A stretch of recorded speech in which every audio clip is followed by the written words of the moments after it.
नमस्कार। आज मैं आप लोगों के लिए राग का ट्यूटोरियल लेके आया हूँ। ठीक है, ये बहुत ही लंबी सीरीज़ होगी। हम स्टार्ट करेंगे one of the best and one of the basic राग। ओके, यहाँ से हम स्टेप बाय स्टेप सीखना स्टार्ट करेंगे। राग का नाम है राग भूपाली। मेरे ख्याल से जितने भी लोग आप देख रहे हैं, बहुत सारे लोगों ने इसको सीखा होगा ऑनलाइन यूट्यूब से। अगर आपने कोई कोचिंग सेंटर ज्वाइन नहीं किया है तो अगर आप लोगों ने गलत तरीके से इसको सीखा है तो मैं आप लोगों को पहले रिक्वेस्ट करूंगा कि आप इसको भूल जाइए जो भी आपने सीखा है। क्योंकि मेरे साथ हुआ था जब मैंने स्टार्ट किया था फ्लूट सीखना। ठीक है, तो सबसे पहले मुझे राग यमन सिखाया गया था, जिनसे भी मैंने सीखा था, मैं नाम नहीं लूँगा। ठीक है, और सीधा बिना राग भूपाली कुछ नहीं था, और सीधा राग यमन स्टार्ट किया। और राग यमन में मुझे सीधा आलाप लिख के दिया था। ठीक है, आलाप लिख के दिया तो फिर मैं उस आलाप को रट रहा था, पूरा याद करने की कोशिश कर रहा था कि आलाप नी के बाद रे बजाना है, ग बजाना, जो भी उसके पीस लिख के दिए थे, और फिर मैं उसको याद कर रहा था। ठीक है, 1 महीना हो गया था, फिर भी मैं आलाप ही बजा रहा था। मेरे को आलाप याद नहीं हुआ, सॉरी, मेरे को आलाप जो है याद ही नहीं हो रहा था। तो बाद में फिर मैंने क्लास छोड़ा और फिर मैंने जिनसे सीखना स्टार्ट किया, तो फिर उन्होंने मुझे बताया कि जो भी मैंने सीखा है वो पूरा गलत टेक्निक था। क्योंकि राग का आलाप या फिर राग की तान ये याद रखने की चीज़ नहीं है। ठीक है, ये बजाना है, खुद से इसको बजाना है, खुद को इसको कंपोज करना है। इसका एक मेथड होता है कि कैसे हम फाइंड करते हैं आलाप, कैसे बना लेते हैं खुद से। ये सारी टेक्निक्स जो है हम बहुत ही डिटेल में यहाँ पर सीखेंगे।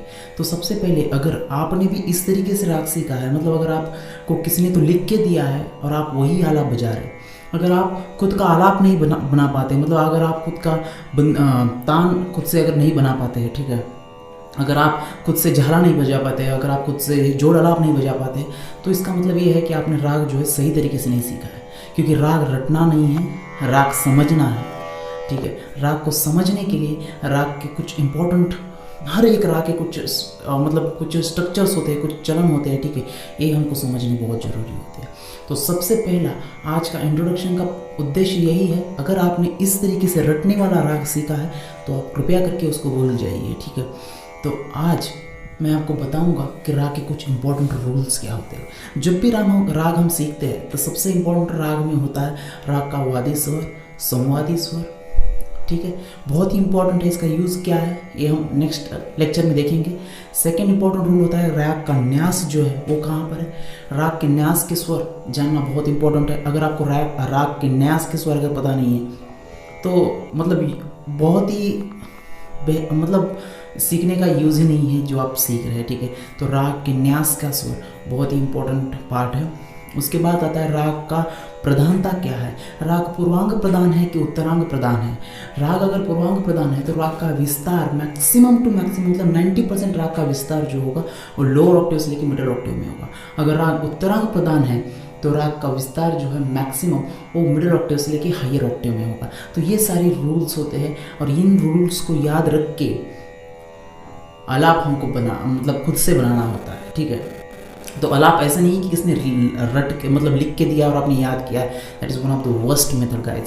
सो अगर आपने उस तरीके से सीखा तो प्लीज़ उसको भूल जाइए। अभी आता है मेन इम्पोर्टेंट, राग की पकड़ क्या है। कुछ ऐसे इंपॉर्टेंट स्वर होते हैं, हर एक राग की स्पेशलिटी होती है। ठीक है, वो अगर बज जाते हैं तो सामने वाला समझ जाता है कि यार ये पर्टिकुलर राग बजा रहा है ना। तो ये इंपॉर्टेंट पीस है। ठीक है, ये इंपॉर्टेंट रूल्स है कोई भी राग बजाने के लिए। तो इनका इस्तेमाल करके, इनका यूज़ करके हम आलाप बना लेते हैं। तो आलाप कोई रटना नहीं है, आलाप खुद से बनाना है। अब कैसे बनाना है हम इमीडिएट नेक्स्ट लेक्चर में देखेंगे। ठीक है, तो इसी के बाद जस्ट मैं नेक्स्ट लेक्चर अपलोड करूँगा। ठीक है, तो बने रहिएगा मेरे साथ। उम्मीद करता हूँ आप लोगों को इम्पोर्टेंट नॉलेज यहाँ से मिला होगा। तो आशा करता हूँ आपको वीडियो अच्छा लगा तो प्लीज़ लाइक करना मत भूलिएगा। तो चलिए मिलते हैं नेक्स्ट वीडियो में। धन्यवाद।